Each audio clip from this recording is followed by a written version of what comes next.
नई दिल्ली से breaking news. TMC सांसद अभिषेक बैनर्जी ने शनिवार को केंद्र सरकार पर निशाना साधा।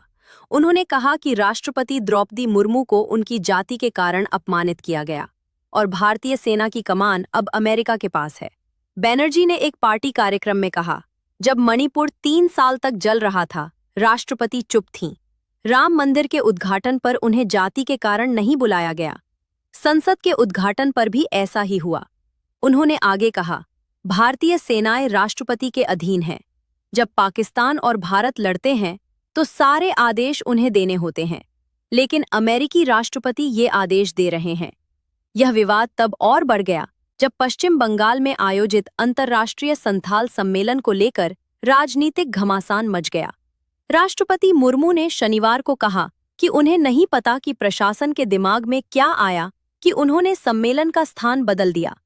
नई जगह इतनी दूर थी कि संथाल लोग वहां नहीं पहुंच सके। उन्होंने ये भी कहा कि जब राष्ट्रपति किसी जगह जाएं तो मुख्यमंत्री और मंत्रियों को वहां आना चाहिए, लेकिन ममता बनर्जी नहीं आईं। मैं भी बंगाल की बेटी हूं।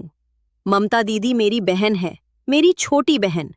मुझे नहीं पता कि क्या वो मुझसे नाराज थीं, इसलिए ऐसा हुआ। प्रधानमंत्री नरेंद्र मोदी ने भी ममता बनर्जी पर निशाना साधा। उन्होंने कहा, प्रोटोकॉल की पूरी अवहेलना करके उन्होंने भारत के राष्ट्रपति का अपमान किया है। इस घटना ने तृणमूल सरकार के भीतर की गहरी सड़न को उजागर कर दिया है। राष्ट्रपति का यह अपमान हमारे राष्ट्र और हमारे संवैधानिक लोकतंत्र के मूल्यों का अपमान है। अभिषेक बैनर्जी ने आगे कहा, सर्वोच्च कमांडर को नजरअंदाज किया गया। उन्होंने केंद्र सरकार पर आरोप लगाया कि वह भारत की रणनीतिक स्वायत्तता अमेरिका को सौंप रही है। इस बीच पश्चिम बंगाल की मुख्यमंत्री ममता बनर्जी ने राष्ट्रपति के कार्यक्रम के समय पर सवाल उठाया।